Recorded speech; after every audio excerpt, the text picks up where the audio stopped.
राम राम सा।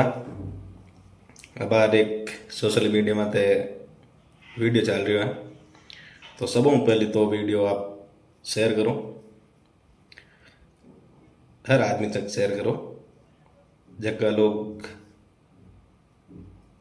कोई टाबर मतलब शादीशुदा हुए या आगे हकपण करूड़ा हुए और थोड़ा मेली री बात करे या थोड़ा उन्हें साथ देवे, या फिर कोई भी अगर रिश्ते में एड़ी हरकत करोला तो थार हाथी भी आई हरकत होवेला। और वो मॉडल किधर है, वो मॉडल जाओ तो चीज को नहीं करेला।